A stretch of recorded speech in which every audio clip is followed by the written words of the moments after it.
Hey everyone, welcome to another episode of Get Jasched. Today I am so fortunate to be joined by Susan Pickering. Susan has a background in counseling with many years supporting people living with disability and mental health challenges, has served as an ordained minister in the Uniting Church, and is now a yoga and meditation teacher and qualified celebrant, helping people in times of grief in funeral and memorial services, and soon to be offering civil wedding services. So she truly does all of life's milestones. And I'm so grateful to have you here, Susan. Thank you so much for joining me. Thanks for having me. My pleasure. So I said, I'm just going to own it. I said to you before we started recording, I was going to start with the bad joke because, and I knew what the joke, the badness of it was, but I was going to say I have a confession to make, which is a play on the church, but the confession was that I grew up Catholic, not in other Christianity sects. But the joke is knowing that, well, I'm pretty sure confession isn't really a thing that happens in the Uniting, I was trying to find the right word, the Uniting Church sect of Christianity. Is that right? Is that a Catholic thing? Well, in the Catholic tradition, it's a sacrament. Ah, And whereas in the Protestant churches, we have confession, but it's more of a corporate confession.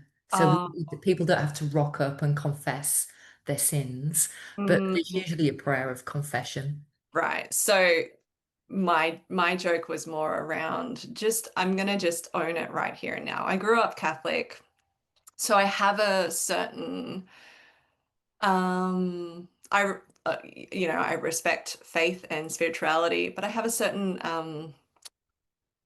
sarcasm towards Catholicism particularly. So, we show up like in Catholicism for the shame and the guilt and whereas it sounds like, there's a lot of love in the way that you carried out your ministry as well. So I wanted to start with that. Your experience as a minister, what led you to it? How long were you practicing? Tell us. Well, that's the interesting thing. So you were brought up in the church, and Kind, I yeah. wasn't. And when I became a Christian, my mum's response was, "What do you mean, a bloody Christian, Susan? Remember, it's not everybody's cup of tea." And Mm. I was quite upset because I thought I'd make a good Buddhist. Oh. But it was definitely that searching for faith. And I've quite unashamedly say I was a bit disappointed when I ended up as a Christian. Really? So even though you were disappointed, you still made the decision. What was the decision then? Why that decision? It just connected. Mm, That sort of like this movement, this Jesus movement just connected with me. This living, you see, I saw Buddhism as a way of living yeah. and Christianity, I guess, as a religion. But what Okay. I've realized is actually it's about a way of living. Mm. And as for ending up as a minister, God's got a sense of humor. It was a definite call. I Mm. gave up my job with Queensland government Wow. and went back to, I used to joke about, I'm going to Jesus College now. Um, and I've often joked about I left one circus to go to another. It's so it was a call and the call never leaves you. So even though I'm not working in the church at the minute, there's still this sense of call to engage. Mm. So I was ordained in 2009. So I went into my first placement in 2008. So what's that? Not very good at maths. 18, 19, 17 years ago. 17 years. Yeah. Yeah. So, and that was after 3.5, 4 years formation in Wow. college. So yeah, it's a bit of a journey I didn't plan. Mm. Well, you also it's interesting because you didn't plan to land in Christianity, but you did pick one of the few that accepts women in the Yeah. ministry as well. And while our family, I have Irish Catholic roots, so like in heritage it's a bit intertwined and entangled in there, but my family itself, we weren't heavily in the church, but we went to Catholic schools and all of that. So I understand what you mean about the feeling of it doesn't leave you. There's still an element. I just personally rail against the institution of it, but there's still an element of um, appreciation for it. And like you said, it's the way of being, it's the way of life of, um, what with all the stories of Jesus, what was Jesus like? Like how did he behave? How did the people around him, Mary Magdalene, all of these people around him carry out their lives in their behaviors, in their acceptance of others.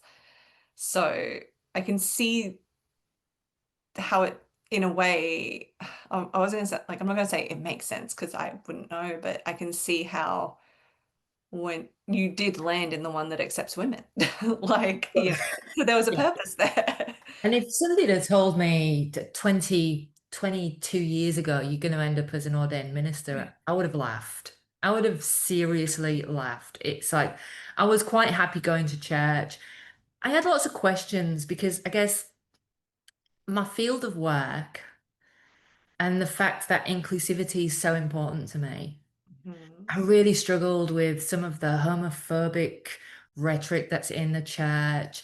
Um, and it's like, oh, and then you learn, the word homosexual only landed in the scriptures in 1946. Yeah. So we've got this ancient document, Yes. and- but it's at the hands of translators. Sorry, I'm taking my boots off. No, that's fine. I'm so engaged. I just need you to keep taking me to church. This is great. So Tell me more. so we've got like this, we've got these ancient texts that were written in ancient Hebrew and then Koine Greek, which is ancient Greek. Mhm. And it was, I mean, obviously we're grateful for translators, but they've done the best that they can. But it leads us down a particular path. Yeah. Yeah, Jesus wasn't a Christian. He was a Palestinian Jew.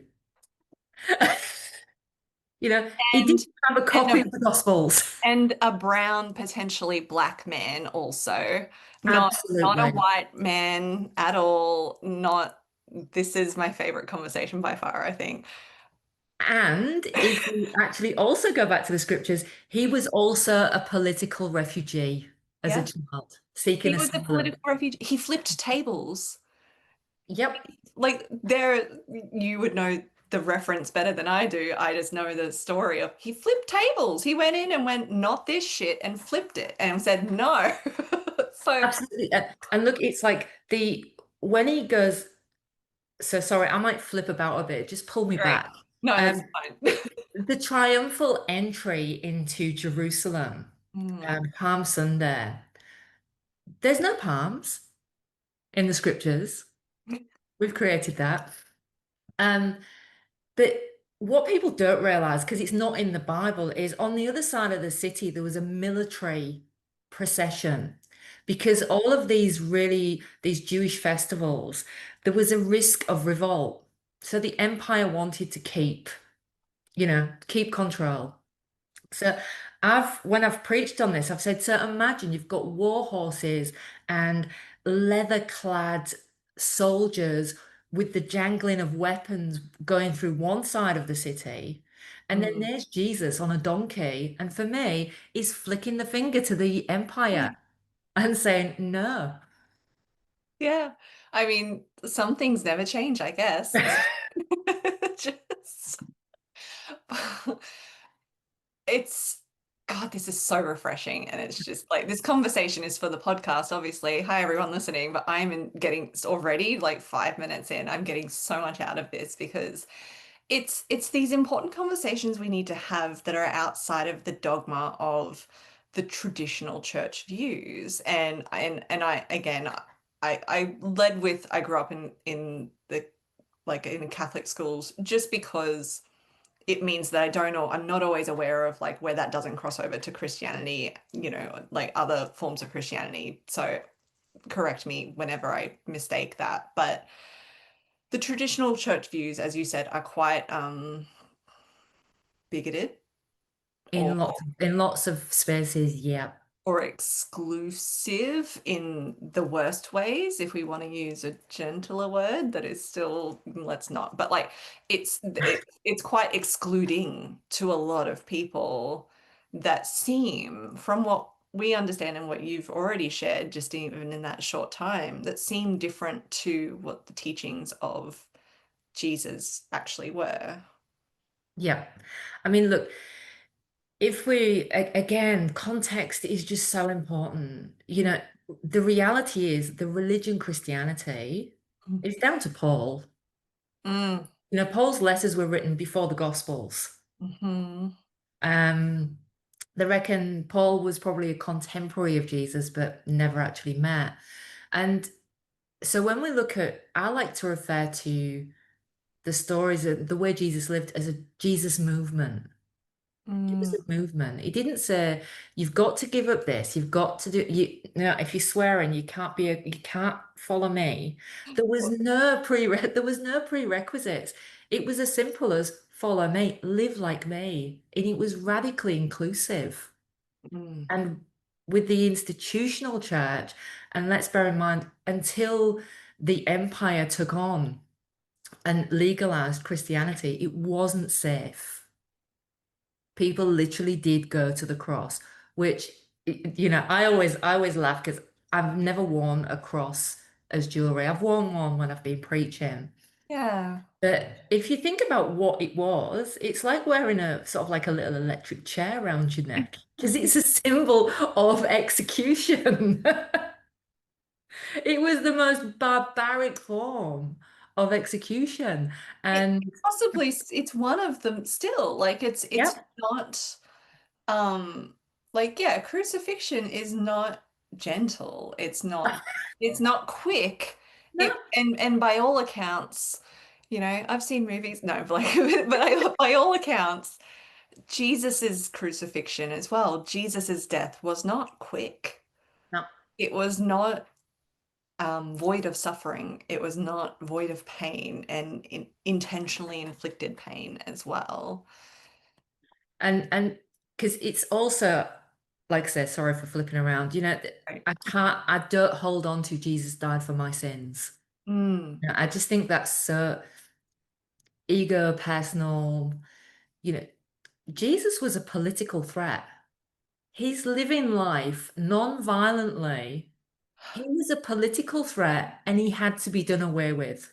yeah, he was a radical in their eyes. Yeah, Because he preached something, and he did preach. Like you said, he said, "Live the way I do. I'm leading by example. Try this." yeah, Um, but he preached a way that was different to the authority at the time and the Romans at the time. And we do know that the Roman Empire liked things the way they liked them and only that. Um, but it's interesting how that plays out in today of, like you said, how and this isn't blaming, for me, it's not blaming like individuals. If there's a blame as such, but it's just more a discussion. But if there's a blame as such, it's really about the institution of the church over the centuries and over the millennia as well. But it's interesting how that has shifted into such a individualistic mindset of like, because I've never resonated with he died for our sins, because I don't know, maybe it's my autistic mind taking everything literally and be like, what do you mean? yeah. That doesn't make sense to me. Like, even on a spiritual level, it doesn't make sense to me, but it's not about me. It's a bit, yeah, like, because we're also told that God will forgive us for everything. So how does, heaven and hell and the threat of hell play into that too? So there's a lot of questions, obviously, I have personally about how that works, but it's such an individualistic approach that we have these days, that more and more, especially in the political atmosphere these days, we're seeing people almost hold over other people's heads. Yeah. And look, it was about living in community. Mm, It's radical community. And And again, I'm not afraid to say on here, I've preached it, the church was about social control. Yeah. And, and the Catholic Church in particular have made a lot of money out of our sin, Haven't they just? you know, and the Protestant Church really is just that breakaway from the Catholic Church. And, Mm, there's going to be schism after schism after schism because we're trying to contain God. mm, We create God in our image. And I sometimes think, is God not just the name we've given to mystery? yeah. We are all part of this bigger safeguard. You think about like the fish in the ocean, they're in the safeguard of the ocean. And for me, I believe we're in the safeguard of God. Mm. And if God is only as big as my theology and your theology, we're really screwed. Yeah, aren't we? We're doomed. But like, like you said, we've created God in our image. Hmm. But isn't the wording, isn't the line like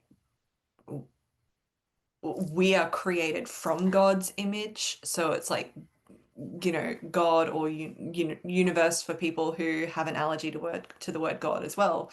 Um, it's we are created in that image of, in more spiritual, like the Buddhist sort of text, Yeah. we are the universe experiencing ourselves.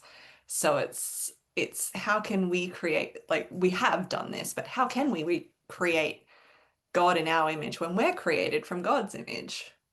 Well, and I think, again, we've put God in a man box, Yeah. you know. If you ask people what do you think this Christian God looks like, a lot of people will have this old bloke with big long beard. White dude. Yeah. But God is, for me, God is the very air we breathe. Mm, Because God is life-giving. yeah. And then so if we take that God created everything, you start seeing that mutual dance of breath. So, we breathe in the oxygen from the trees and then we give back what the trees need. Yeah. We're in this constant mutual dance with creation, but Mm, we've really and we've made it really about all it's about humanity, but it's actually about the whole of creation. We too are created. yeah. And just to bring back that sort of like the need for the feminine, when we go back to that, I shared with you when we first met, when we go back to that beginning, ruach, the Hebrew for spirit or breath, is feminine. It's grammatically feminine. Mm, So there's this masculine and feminine energy, and in God, that energy is perfectly in balance. mhm, So, the spirit is the one that sort of like hovers over giving life, that breath. mm. So for me, that imagery of God is far more beautiful and open to mystery than old bloke with a big beard. You know, Right. you know, our this faith tradition, like many faith traditions, has been handed over to the patriarchy and continues to be very patriarchal. Mm, Um, as you go through the scriptures, you've got the spirit is feminine in the Hebrew. By the time it gets to Greek, it's neuter. So it's mm. neither feminine nor masculine. By the time it gets into the hands of the church fathers, it becomes masculine. Yeah, So because we why not? lose, exactly. So we lose we lose the feminine energy of God, and we need both masculine and feminine energy in Mm, balance. So yeah, it's just that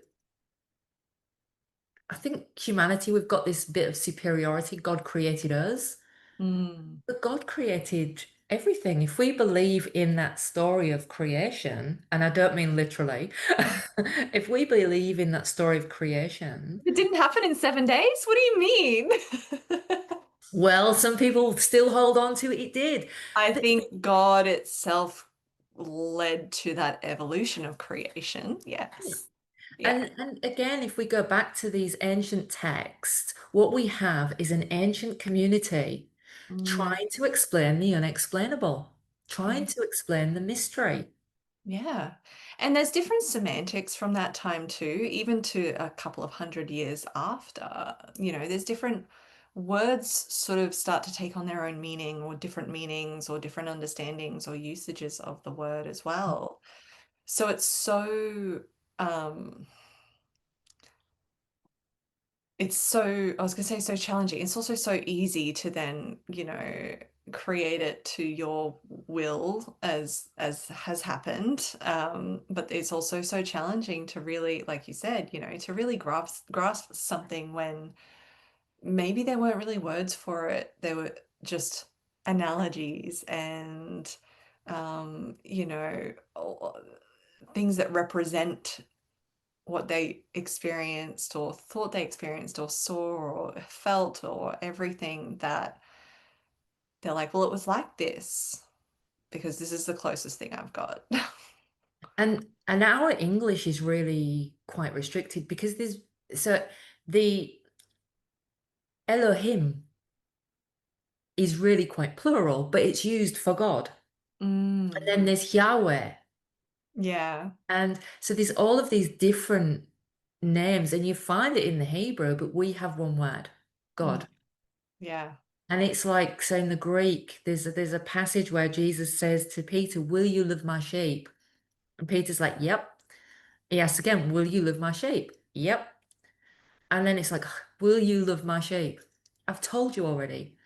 But in the Greek, it's it's um it's that highest form of love. And my Mm. Greek's gone out of my head now, menopause brain. What you can't just command Greek to I your can't just brain imagine. But like it starts off at the oh, I can see the word agape. Agape. oh yes, So right. it's that Okay. Yeah. absolute love. Mm, But Peter responds with philo, which is a brotherly love. And so yeah. Jesus is saying, "Will you agape?"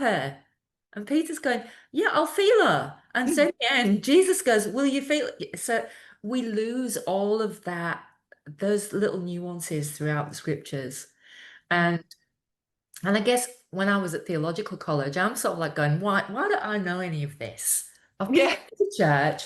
How come I've not heard any of this? And so my commitment when I came out of theological college was break down these language because we've got jargon, the same as every other profession, and teach people and crack open these Mm, little kernels of truth.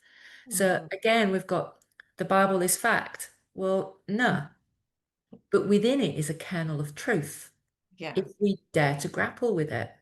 Mhm. That leads perfectly onto my next question because as if for anyone listening or watching, obviously this conversation differs from the traditional church views. And this is very much, like what I say at least is very much my own opinion. And I know that religion itself is so up for debate in general, but your views and values and understanding of this, which feels deeper to me than the traditional church, but it does differ a lot. So how did you stay true to that for yourself and for your congregation? I guess I've probably got into a fair bit of strife over the years. And I'm not, as my mum would, pointed out, you're not everybody's cup of tea. Hmm. Um, but for me, sticking firm with that sort of like this is about inclusion. This is about setting God, taking the fence down because I think we think we're boxing God in, but actually what we do is we fence ourselves in Yeah. and keep everybody out. And so I've been throughout my ministry, I've continued with a commitment to social justice, to speaking against, you know, because again, politics and religion get mixed up. And it's like, religion's not political. Christianity is a politic because it's a way of being in the world. Yeah. And so I've spoken out, I've been to, I go to the rallies, not so much these days, but I've been to the rallies. I've supported refugees and people seeking asylum, and I've, spoken out about um, domestic and family violence, and actually put that in context through scriptures as well, and Mm. spoken about non-violence and it being a way to live. So I guess I've tried really hard to make sure I just remain true to my own values, which is possibly why at the minute I'm finding myself quite without a congregation. Mm. But I feel if I just morph into what people want me to be, Mm. then I just become part of the system. Well, I was going to say, isn't that just part of the control then, Mm, rather than yeah, actually serving? So, again, very much my own opinion, this is how I see it, is you're serving your congregation. You are serving them by educating them, by like sharing with them around what these things actually mean, by breaking down, like you have already done for us so far, is breaking down the translation and language differences and why it's evolved the way it has. But it doesn't mean that that's absolute truth. It means that we need to come back to come back to pre-translation almost as best we can, or try and retranslate it now with the information we know now. But yeah, you are serving your congregation rather than trying to control it or play into the system or appease the system rather that happens to control, because yeah, there is a certain message. And that's when it does become political, because if there's a certain message that doesn't actually look at what the truth is, like almost literally sometimes what the actual truth is, then that is what's political. But your message is about educating people. And like, again, like you've already gifted us with in this conversation, is like, well, actually, this is also a side of Jesus. Yes, he yeah, went around and healed the sick and the poor and helped everyone, but he also was a radical. He also, gave the middle finger on his little donkey stroll into Jerusalem. Like he flipped tables. Like you are educating, which can seem like a radical act yeah. in And many ways. well, yeah, and I think sometimes what people I'm making generalizations here, but I think some people think, you find a faith, it means, if you believe in God, you're not going to suffer. Well, hey, back to the crucifixion. Hi.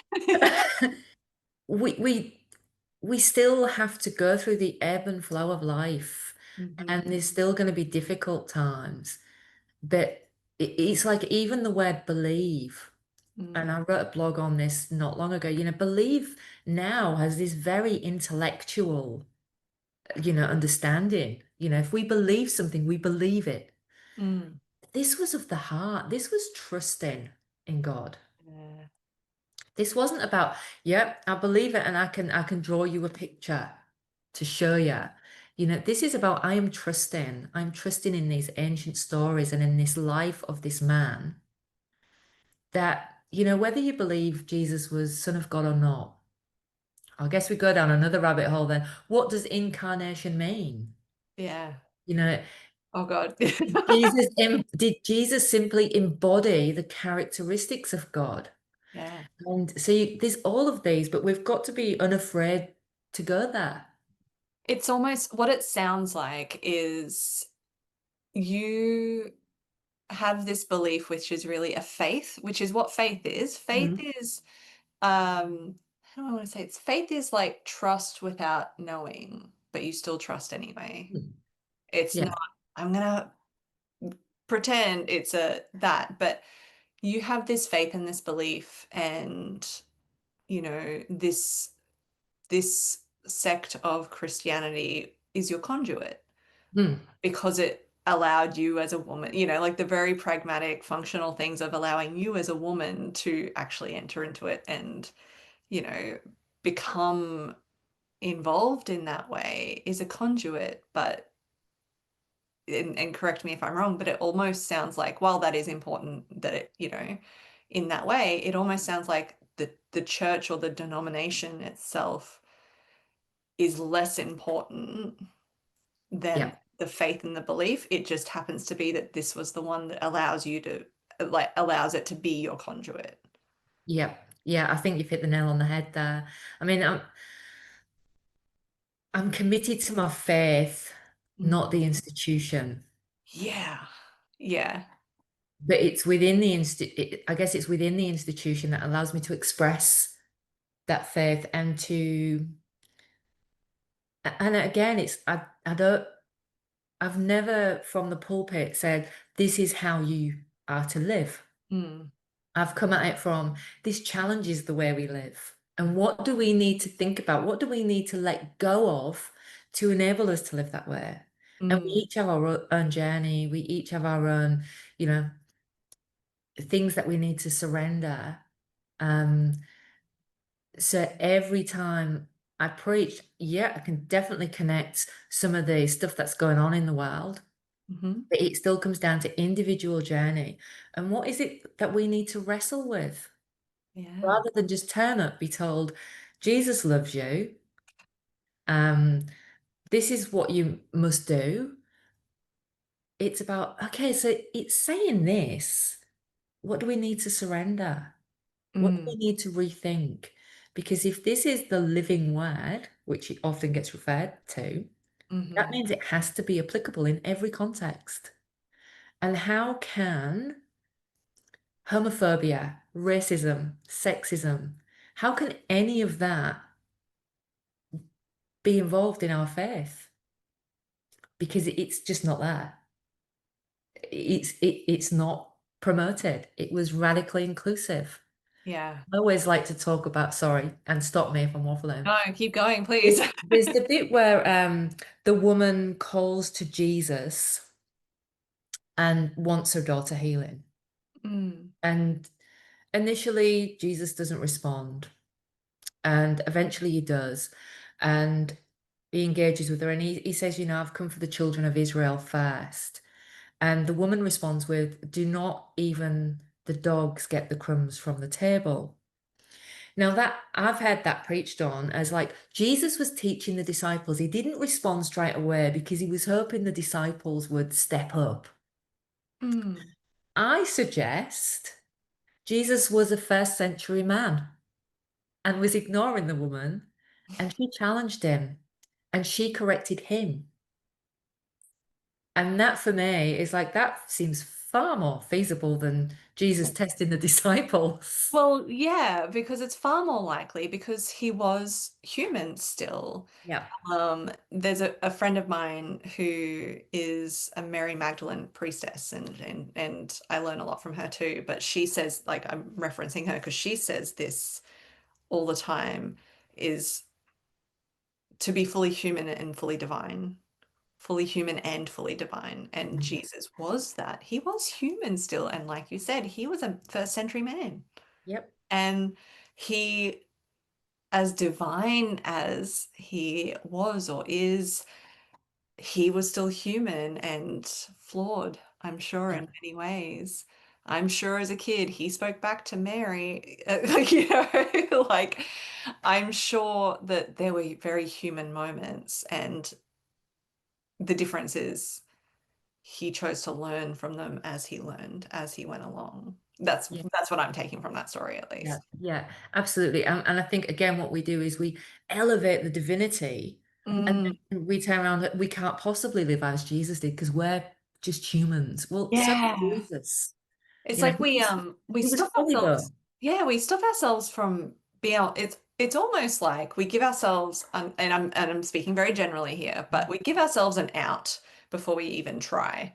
Because Yeah. it's like, oh, that means I have to, like, again, generally speaking, that means I have to be a better person. Oh, but he was divine, so I don't know. Yeah. I can't Maybe possibly do I'm that. human. I'm just a human, like, so it's very, we give ourselves that out of, well, this is why I can't try and do better or do better for others, which is where it becomes more individualistic Yeah. because of that almost divine pedestal that Jesus has been put on. And he was also just a man. Yeah. I've often so when I didn't always wear my alb, so the white robe. But I Yeah. remember one day from the pulpit saying, if Jesus was to walk in here now, he'd probably come up to me and say, "Who do you think you are with your fancy frock?" Yeah. You know, and we'd more likely find him in the valley, Yeah. you know, just Yeah. meeting the people where they're at. So Hmm. those are the real challenges Hmm. to living a life of faith. It's not necessarily fronting up to church every week to hear that Jesus loves you. It's fronting up to come together as community, be Mm. challenged as community to think about, okay, well, what do we what do we need to be thinking about? What do we need to wrestle with? Yeah, I'm going to make a very unorthodox reference here, but there's a show, a Mike Flanagan show called Midnight Mass, Yeah. and I love it anyway. But there's a I'll line. have to let Alan know about that. He loves Mick Flanagan. Carry on. Oh, it's so good.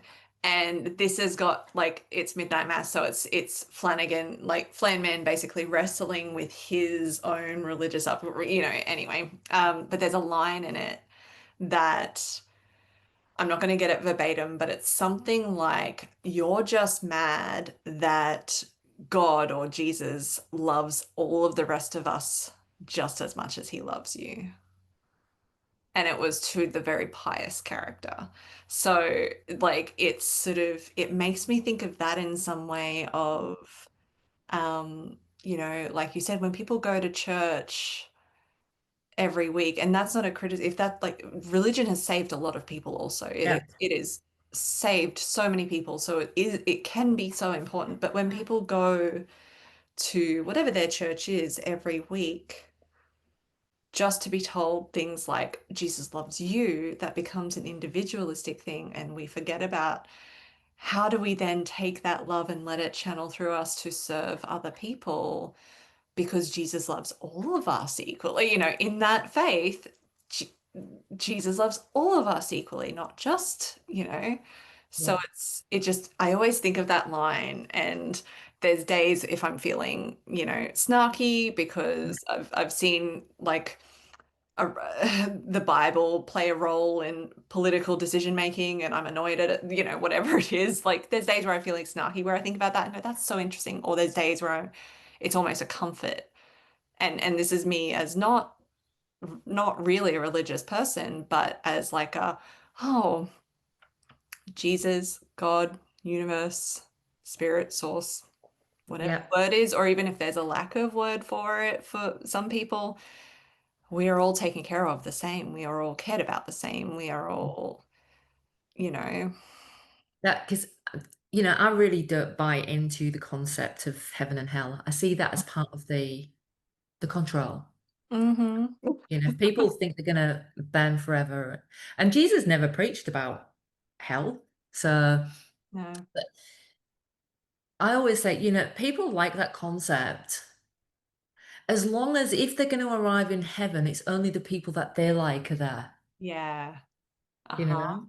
Like, And oh, keep and it's like I've when I've spoken about things about creation, I've said, if there are pearly gates and you get there and St. Peter's there going. and you go, but I sponsored another child, Mm. how are we going to respond? And he says, yeah, but why did you keep using plastic bags? Yeah. Because it's bigger, so it's like Yeah. we've got to really grapple with, we've got to care for the environment as well. We were given in the scriptures, it says dominion, but that dominion was pastoral care. Hmm. We were called, It's indigenous care. yeah, It's exactly. indigenous care that Mm. that's a whole other, It indigenous care. really, It's really indigenous is. care that we keep moving away from. Um, And yeah, and look, I mean, I might be speaking way out of line here, but I've looked at the Dreamtime story of Mhm. creation. And I know that when the missionaries came and all the rest of it, they thought they were doing the right thing. But we've forced a whole culture to let go of their spirituality, Oh, that's exactly to take on what the white Jesus that never actually existed. Yeah. Yeah, it's that speaks to like colonialism in it. That's Yeah. colonialism in itself, and and yeah, teaching a whole culture, an indigenous culture, to forget their stories. Yeah. Yeah. And yet their stories are rich Mm, and, they're just, they're deep. But mhm. I mean, we've westernized an Eastern movement. We've Yeah. westernized and institutionalized a Western movement. It's, yeah. So It's much to be said. it goes so deep, like, but yeah, you're right in all of these ways, because while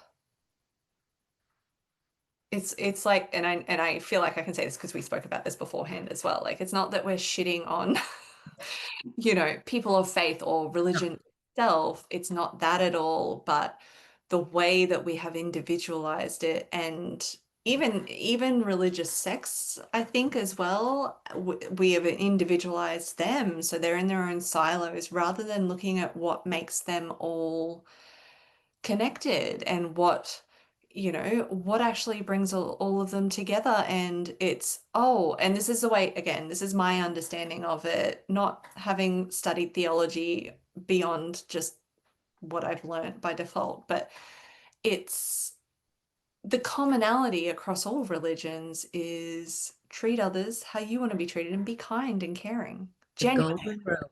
The golden rule. The Yeah. golden rule. It's not just a 10th commandment, it's a golden rule. It's Yeah. a why wouldn't we? And and then there's definitely um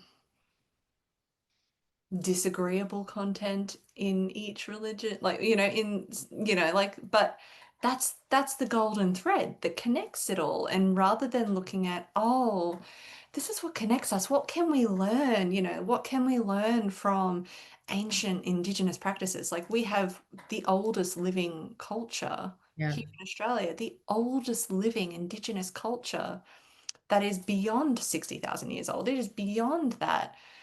And we still have institutions who are saying, oh, but this is what's right. Yeah. And it's like, well, what if it wasn't this or that? What if it was, oh, this is how oh, wow, we have similarities. Let's learn from each other. I mean, even down to the very detail of, like, isn't there evidence of, a mass flood in several different religious texts, not Yeah. just Yeah. Christian? Yeah. Yeah. Yeah. So there's it's in the Enuma Elish, which is a Babylonian. So Mm, but again, it's these are the narratives. mm, And actually the flood story that occurs in Genesis, you can actually pull it apart and have two individual stories. yeah. So it's, you know, it, these are ancient texts that we've translated, and unless we're given the tools, Mhm. we can't be. And some people are fearful to be critical of the text. Yeah. Uh, um, I've had people saying, "Well, we can't be angry with God," and I'm like, "Well, why not?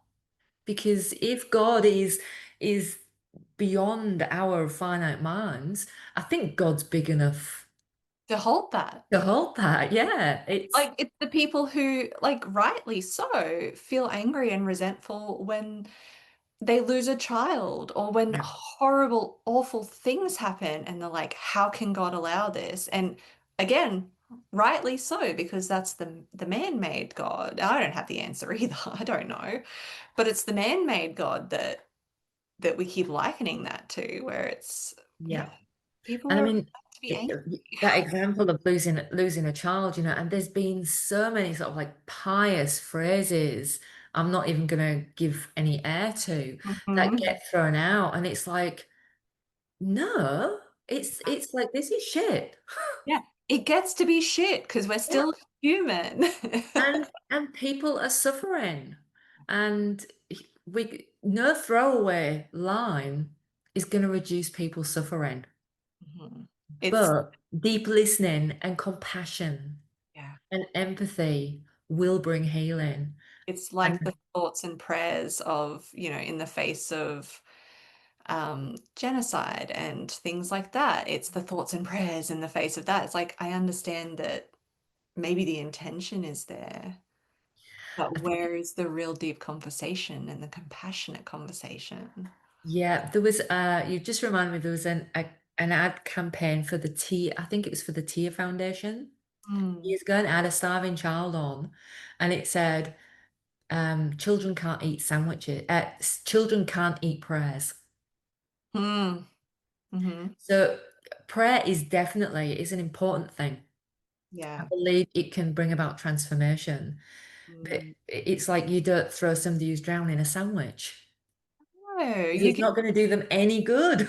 yeah, and I think what the lesson you have taken us to church today, because in the best way, this is what I've been to church in years, and this is exactly what I needed. But what it to me, what I'm taking away from this sermon, I'm going to call it, from this is it's how do we deconstruct our idea of what we hear and how we perform, even if the intention is there. It's like, I'm trying to be a good person, and this is how we think being a good person is, which is why it may sound critical, but it's not with that deep criticism and shame that you can't come back from. It's a let's be critical of the behavior so we can deconstruct our idea of what it is to, religion aside, what it is to be a good person. Like, to keep it very, very simple, it's Yeah, we collectively and individually, some more than others, need to deconstruct our ideas of what it is to be a good person. Because when we say we're a good person just because, for example, we go through the motions of going to church every Sunday, or um, we donate to um, we sponsor a child, which is still a kind thing, but if we just kind of look at it as a tick the box rather than as an ongoing behavior that comes from within of beyond how do I feel about me being a good person, and oh, how do others feel about me being a person? yeah, That's what we need to deconstruct. That's what we need to do out in and outside of religion. Like, that's what we yeah, need to do more of, because I think that politics would be very different. I think that legislation would be very different. I think that people's everyday behaviors and the discourse and narrative online would be so different. yeah. And and I think it's going back to that deep listening, Mm, not just to yourself, mm, to others, but also, if we're believing there's a spirit, the spirit lives within. So we also need to start listening to that intuition, that deep inner wisdom mm, that is a gift. mhm. And checking in when if we speak badly about someone, well, how would, so we look at the online trolls, how would I feel if that was written about me? Yeah. So really thinking, sitting with, and just deep listening to what's going on. And again, I've said before, we've got this doctrine of original sin. Mhm. Now, I'm with Pelagius, who was excommunicated, Mhm. because if we believe we're inherently sinful, what's the point? How are we ever going to be a good person? God created and declared it good. Mm, So why can't we reclaim our original goodness and go, okay, we have the capacity to love. We mhm. have the capacity to live non-violently. And I say it as though it is a very simple thing, and I know it's not. It's so complicated. Yeah, but also we have to start somewhere. That's it. Yeah, yeah. I mean, Yeah. when will, instead of dropping bombs, are we going to drop bread? I don't know who said that. It's not my makeup, but when is that going to happen? Yeah. I guess when we take some of the ego out of some of these things. Or when we speak truth to some of those institutions that Mhm. aren't always just church, right? Like some of Yeah. the other institutions that, yeah, I think it's, And again, so going back into disability where all the deinstitutionalization happened, one of the things I've often grappled with is institution in and of itself is not a bad thing, Mm. but we do it fairly badly. Yeah. Yeah. It's so you think of, all the terrible things that have happened in institutions. That's because the humanity do it badly. The actual offering of safe space and care is not in and of itself a bad thing. It's Yeah. the way, I guess, power is exercised. And so that's where we need to speak the truth to the powers. Mhm. I think this goes back to your comment about original sin as well, in the sense of that's where it gets confusing too, because if we are going to hell for our sins, but then also God and Jesus can forgive us our sins, then that is a hypocrisy in itself that feels like it is just trying to control people's behavior rather than inspiring them or encouraging them, or and that's where it comes into institutions as well. It's There's that control of people's behavior, Mm. and often unfortunately in the name of the church, any church, which I don't think any religion is exempt from having people do outrageously awful things in the name of that religion and church, which like you said, does almost the institution of the church a disservice, because it in itself inherently is a good thing because it gets to be a sacred home for people in some way Yeah. that does help people, that can save people, that can help people. And I mean save in the very literal sense. I'm talking about, people who are suffering with addiction, who have literally had their lives saved through the church, that kind of saving, not Yeah. I'm saved, you're not kind of. Yeah. Which it is, you're not saved if you don't become a Christian. What Mm, is that all about? it is settled. And it says Jesus came for the sins of the world. Again, the world, not for your sins, Jess, or mine, Oh for my the God, not about world. me. And it's like, what are the sins in our world? Well, for me, the sins are that there's people homeless and living on the streets Mm, without the support they need. yeah. There are people who are kicked to the margins of society for a number of those are the sins of the world. Mhm. And so, okay, so if we are walking in Jesus' footsteps, what do we need to do? How can we be part of that, transforming that? Mm. So, Ah. and I actually literally today had just written a blog, and I always remember, so Alan, when I first started going to church, he went, "That's good for you, love. Don't expect me to go there." And now I always joke and go, "Now your wife's a vicar." I remember when he sort of like came to faith, and he did so over communion. He Mm. sat and grappled with communion. But the people that was with him were really concerned because he didn't say the sinner's prayer. And I'm like, what even is this? Jesus What? didn't, it. So we've created all of these little formulas. This is how you become a Christian.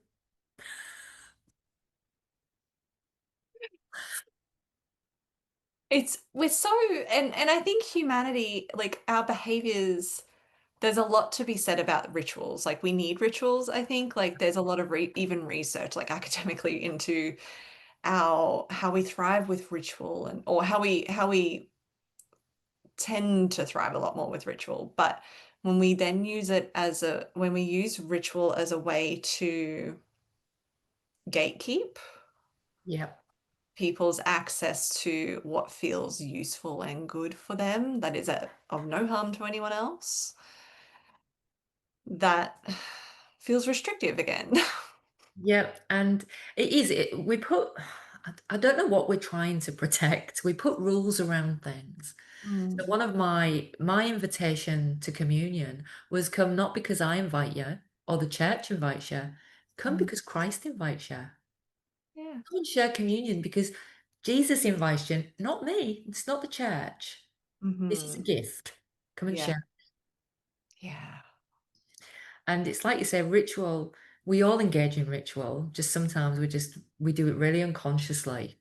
Mhm. Whether it's our morning cup of tea, it's a ritual that we develop and it starts our day off, but we fail to see that Mm. this is a ritual and this is a freedom and it's Yeah. a gift. And how often do we just stop and look at the blue sky and yeah, Mm. Honestly, that is one of my intentional rituals I have every morning. It's making my usually one cup of coffee I have a day with breakfast. Like it's a cooked breakfast, protein, that's yeah, important. Girl's got to eat, feed the girl. And then like it's sitting outside with the dog or the dogs or, and looking up and out. Like mm, I'm really fortunate right now where I live, there's trees around. Like I'm in, suburbia, but like there's trees. So I get to just look up at the trees and up at the sky and there's a little bit of a horizon. So it's that ritual, but that also helps me feel better, which then helps me show up in my day better. yeah, It's yeah, not, it's about me, but it's also not about me. yeah. Mm. And I mean, this is one of the things why I've really loved sort of like going into that meditation Mm. space is to reclaim some of those things, Yeah. to guide people through that visualization and to reconnect with that inner wisdom and that spirit Mm. within. Because, and I do say it all very genuinely, it's so unfortunate that Christianity and a lot of faiths have got really bad raps. Yeah. But it's not because of their source. It's Yeah. because we're human It's and we it, get things wrong. Yeah, and for some of them, it's years of institutionalized abuse and not even at the hands of well, yes, at the hands of the church, but also at the hands of, parents or caregivers or family members who are caught up in that. So, their children or siblings or whoever have that, um, religious trauma in a way, just by that flow on effect. Like it happens in so many different ways, as well as all of the ways that we are already very well aware of. Yeah. I mean, and it's something for me, I've got two daughters, and so I can't get my head around how, parents have rejected children because they come out.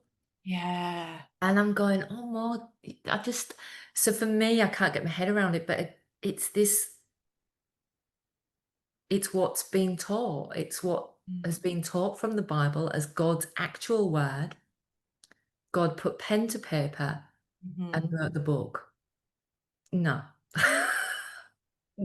That is always been a confusion to me. I had a family member when the plebiscite was happening about the same-sex marriage here in Australia, and this person, I don't remember the last time they went to church by choice that was outside of an occasion Mm.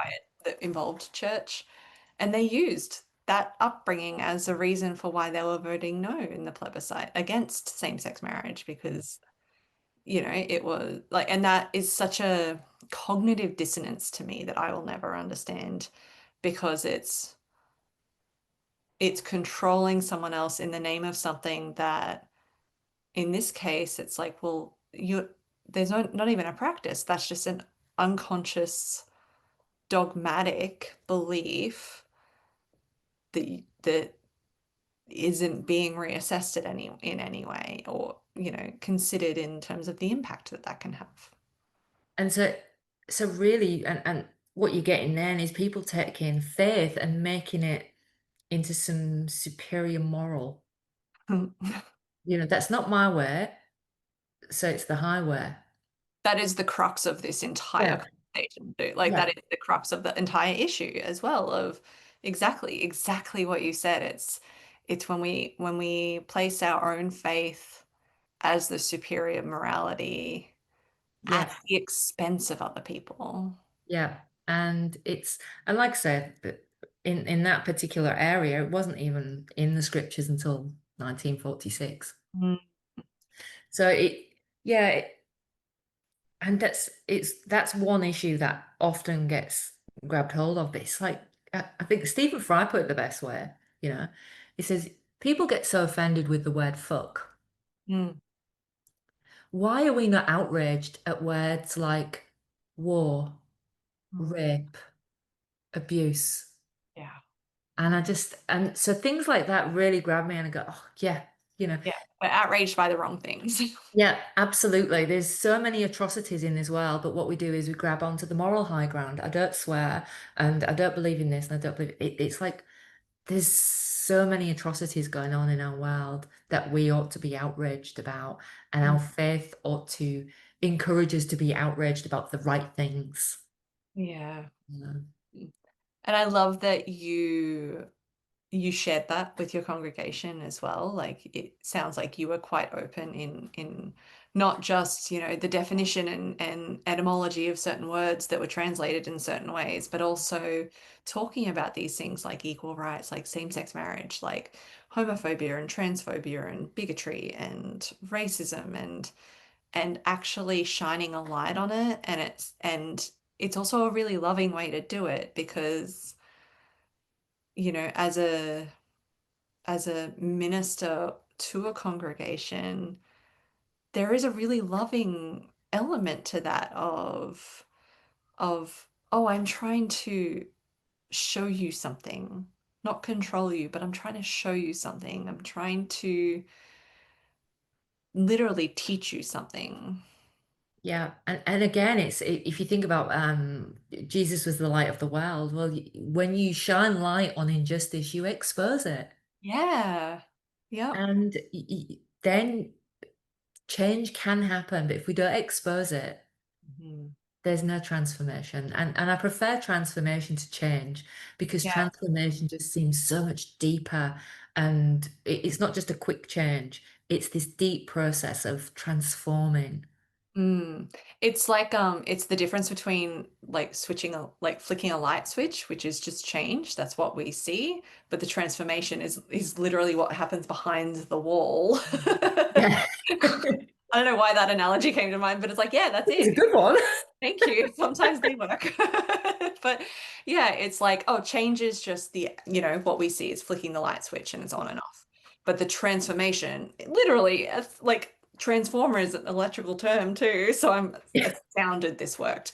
But the transformation is literally what happens behind the wall and Yeah, then even, underground or wherever it goes from there. It's the yeah. actual process of it, which is that deeper thing. It's not just surface level. Well, I've changed, or we need to change. It's our hearts need to change. Something needs to happen within the walls, Yeah, you yeah. know, and God, I love that analogy. oh, we need to patent that one. Yeah. Oh, that's amazing. So, okay, we should let you go soon. So, um, Because this I did warn you, I can talk about this all day. I know, me too, obviously. But okay, so this is a question I used to ask guests a lot, and then I just kind of, fell off. So I'm bringing it back. What is, and you've kind of already answered this in a way, these two things in a way anyway. But first question is, what is something you feel like personally is an area of room for improvement for yourself? For myself, I guess listening to my own wisdom. Mm, I mhm. think, and I think particularly, and I would say particularly as a woman, it's sometimes too easy to not trust our own inner wisdom, not trust that gift that we've got of intuition and spirit. So I think that's definitely something I could do more of. Yeah. I love that. That makes me think of I might get this wrong. I think it was Pope Gregory who removed Mary Magdalene, like, or in the fourth century or something, ordered all like the Gospel of Mary Magdalene to be burnt and buried and whatever. And it's like, oh yeah, we've been dealing with that since then, and then beyond, of Yeah. like, no, your truth, like, bury it and don't. Yeah. So Don't shine. don't shine, don't share what love you have to share with the world. And then to finish up with, because it's a nicer order to do this in, what's something that you feel like you do really well or that you're personally proud of? Not as a sin, just as a I think, and it's definitely been something that's really, I guess, quite new that I've named it as that. The ability to hold space for people to just be. mm, hmm. So I look back now, even in the congregation, my aim was to always hold space for people to offer worship. Yeah. And now I'm trying to hold space for people to just be. To, And to practice devotion to yeah, themselves. yeah. Yeah. So I think that's something that I've really put a name to quite recently. Oh, good. I love hearing that. That's so special. Yeah, yeah, Hmm. All right. Well, please share where people can find and follow you and what you have coming up next. I will include any links as well, but yeah. yeah. So I have got a blog site. I'm gonna have to. I think I've called it. It's called Sacred Threads, a Hmm. Sanctuary, and that's on Blogger. I'll share the Um, link for that. But yeah. yeah, and that's where basically I'm getting to do a bit of my theology because I'm not in a placement at the minute. Sacred Sankalpa is the name of the business that I'm operating through. So offerings of meditation, and I do have on the 23rd of August, I am running a Rainbow Babies Women's Circle. So, holding a space for women who have experienced miscarriage and then gone on to have another child or not. So, just a space to just meet grief, but also the joy if there's been a baby that's come after a miscarriage. So, I'm holding that as well, and the details are on my website. That's very special. Thank you. Thank you so much for actually taking us to church today and for, Anytime. yeah, for just riffing about this with me as well. I feel like it's such important conversations to have to deconstruct, not because we're trying to control anyone and say your faith is bad, but it's just being aware of how that plays into how we lead and the leadership of the world and then how we feel and take care of our own and others' well-being as well. So thank you so much for your time and energy. It was such a Yeah. pleasure to have you on. I really appreciate it. Thanks, Jess.